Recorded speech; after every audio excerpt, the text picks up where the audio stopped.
The debt we owe to those who will come after us is pretty simple. We must teach our children that there can be no mind without heart, no passion without soul, no learning without wisdom, and no conviction without action.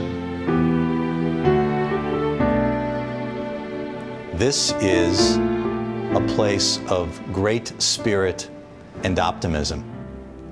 We tell a very sad and tragic story, but we do so through the eyes and in the voices and through the experiences of our survivors.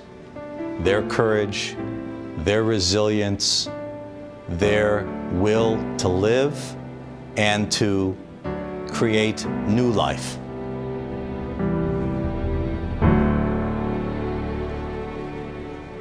From the very beginning of the planning stages of the Museum and Education Center, there was much discussion and much talk about the mission of the museum being something that wasn't just relegated to the past, but that was really forward-looking in terms of preventing genocide from occurring in the future and current day as well.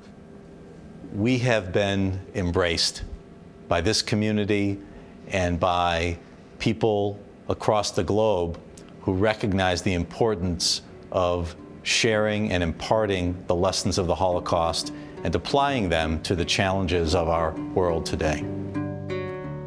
Who knew that 1994, the genocide in Rwanda would happen? Who knew in the 90s the situation of Bosnia would have occurred? Who knew in the 1998 the situation of Kosovo would have happened? So it turned out to be that we have known the past, but we never focused too quick to act such that we should prevent and what is going to happen. So collectively, our organization and Holocaust Museum, if we do that educational piece to use across the United States and around the world, maybe sooner or later, something can change. To be able to get everyone in the same room, there's so much energy to be harnessed, and there's so much work that we can do, and just all these ideas that we have.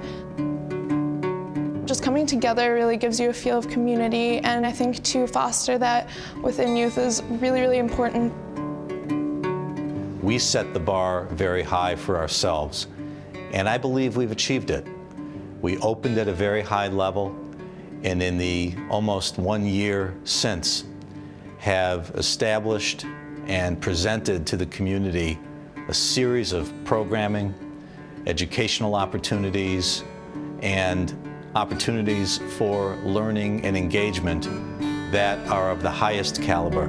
Because I want to think about what makes this group, this whole room of you stronger when we work together on this subject matter. Much of the training that our recruits get, they get in pieces. We give them 16 hours worth of training of ethics courses. We give them the diversity management. They get stress management, human behavior. I found that when we went to the law enforcement initiative training with the Holocaust Museum, that this was the conduit that brought all of those classes together. I did not realize, nor did the recruits realize, that it was law enforcement officers that were one day protecting the innocents, and as we say now, collaborators the next day, and how does a human being change so quickly, and that we have to guard against that.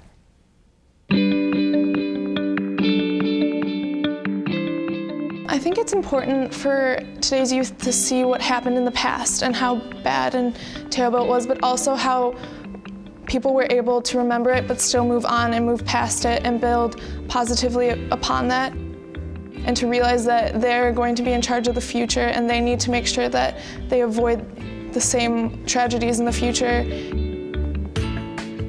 The youth exhibit, I think, for me personally, in some ways exemplifies the mission of the museum as well as anything in the museum.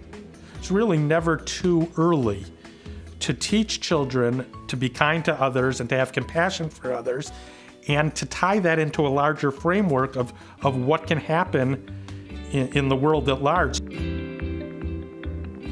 So youth is our focus.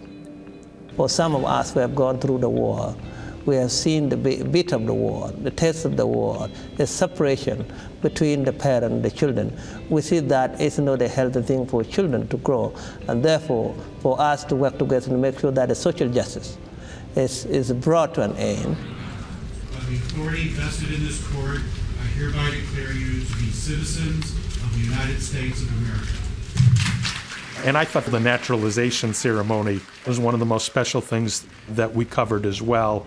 The roll call of nations that day saw more than 30 nations represented as 120 new Americans took the oath of citizenship.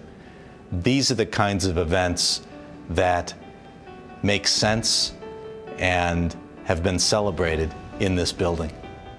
And I think the tie-in between what the museum's about and the naturalization ceremony really added a level of poignancy to it, and I don't think that got by a lot of the people who were becoming U.S. citizens.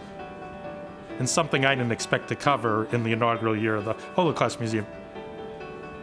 I've really looked at the Illinois Holocaust Museum and Education Center as almost a beat unto itself. You know, I cover government, I cover schools, I cover the Park District, I cover a lot of stuff, and what's happening at the museum is also, I think, of vital interest to readers and should be a major part of our coverage always.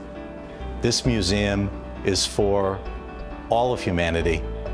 It is unique and distinctive in being a place that provides awareness and support on issues of intolerance, bullying, extremism, and hate in our society. These are challenges that young people face each and every day, and this must be a priority for everyone in our community.